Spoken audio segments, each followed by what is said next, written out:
Assalamualaikum warahmatullahi wabarakatuh. Pimpinan dan anggota Komisi 5, Pak Menteri Desa, beserta jajaran. Eh, Kadang-kadang kita banyak berharap dengan Kementerian Desa, cuma kalau dilihat dari segi anggaran sangat-sangat terbatas, Pak ya.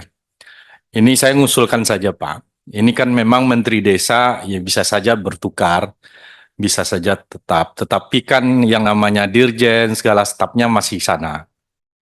Saya ngusulkan harus merombak ya struktur Kementerian Desa dan nomenklaturnya. Ini Pak Dewo nih orang orang Gerindra barangkali bisa ngusulkan. Kita banyak ya, bahkan isu desa ini menjadi isunya Pak Presiden kemarin, membangun dari desa dan kepala daerah selalu berbicara tentang desa dan permasalahan tadi dikatakan kemiskinan kita di desa, keterbelakangan kita di desa, kebodohan kita di desa ya aksesibilitas kita yang terhambat, yang belum tercapai adalah di desa. Nah, saya melihat begini, Bapak, Ibu yang selalu kita nomenklatur ini adalah Kementerian Desa, Pembangunan Daerah Tertinggal, dan Transmigrasi. Saya mengusulkan agar pembangunan daerah tertinggalnya ini dikeluarkan dari Kementerian Desa, Pak. Terlalu beratlah Kementerian Desa harus dibebankan untuk membangun daerah tertinggal. Yang namanya judul itu adalah substansi, Pak. Judul atau tema atau nomenklatur dari sebuah kementerian itu adalah core-nya. Jadi, apakah core Kementerian Desa itu pembangunan daerah tertinggal? Hilang kan? Berbeda jadinya Kementerian Desa, pembangunan daerah tertinggal, dan transmigrasi. Kalau disatukan hanya dua nomenklatur, setuju, Pak. Misalnya Kementerian Desa dan Transmigrasi is okay karena memang orang bertransmigrasi itu ke desa ya.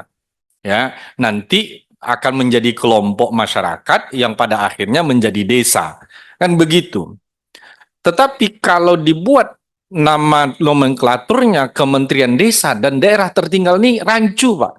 Kalau kita lihat lagi di anggarannya kan pernah kita bahas sih apa kegiatan Dirjen Pembangunan Daerah Tertinggal. Ya, saya lihat, ya Allah, ini bukan skalanya pembangunan daerah. Yang kita pahami kan daerah itu kan ternyata kabupaten, Pak.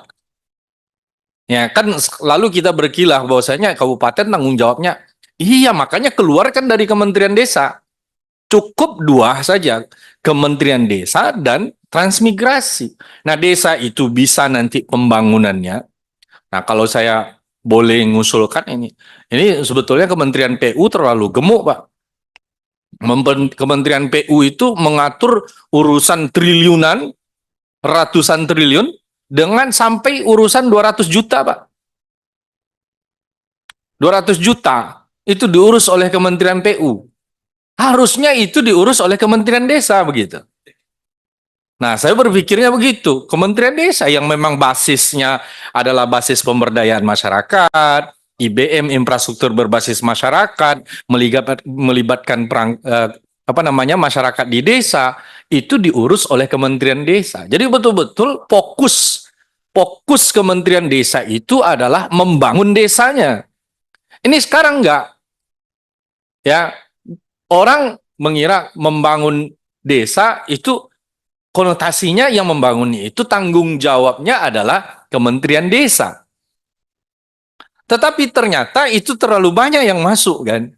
Nah, sampai Kementerian PU. Nih kawan setuju atau tidak nih? Karena kita nih kan akan ada periode baru ya. Ini harus siap-siap juga kalau nanti memang berubah ya.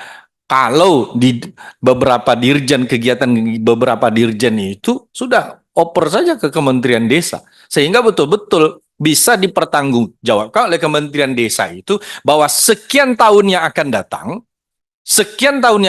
2 tahun atau 3 tahun atau 5 tahun tidak ada lagi desa sangat tertinggal, tidak ada lagi desa tertinggal. Yang ada hanya desa berkembang, desa maju dan mandiri. Jelas, Pak. Sehingga bisa diprofil oleh Kementerian Desa, ini desa sangat tertinggal. Permasalahannya infrastruktur. Ya selesaikan infrastruktur dalam skala di desanya. Kalau skalanya sudah menyangkut ke kabupaten, baru itu serahkan ke kementerian, serahkan itu ke kabupaten atau ke daerah. Jadi ini usul saya Pak, saya melihat, saya berharap banyak sebetulnya dari Kementerian Desa ini, dan begitu konotasi orang. Dan saya apresiasi ini, sekarang ini apa namanya, Pak Menteri, walaupun ini pernah kita diskusikan ketika COVID-19 kemarin terjadi, itu kan Kementerian Sosial data DTKS-nya itu tidak bisa menampung seluruh masyarakat yang memang miskin, Pak. Nah, melalui Kementerian Desa dengan kebijakannya, dana DD itu bisa digunakan untuk penanggulangan COVID, bisa digunakan untuk BLT dana desa. Nah, mudah-mudahan ini dipola lagi, Pak, dipola lagi. Pola maksud saya itu betul-betul apa namanya, bisa berkolaborasi dengan data-data yang lain. Bapak Ibu hadirin yang berbahagia, ini barangkali masukan saya karena ini akan ada periode baru, akan ada pemerintahan yang baru, barangkali ya Bapak-bapak dari Dirjen memberikan catatan-catatan lah, apa kira-kira masukan mengambil dari yang ya al-akhzu bil qadimil as-salih wal akhzu bijadidil aslah gitu. Bijadidil aslah. Jadi mengambil hal-hal yang baik yang sebelumnya, kemudian mengambil untuk yang lebih baik yang akan datang. Barangkali ini penting kita lakukan Bapak Ibu. Terima kasih. Assalamualaikum warahmatullahi wabarakatuh.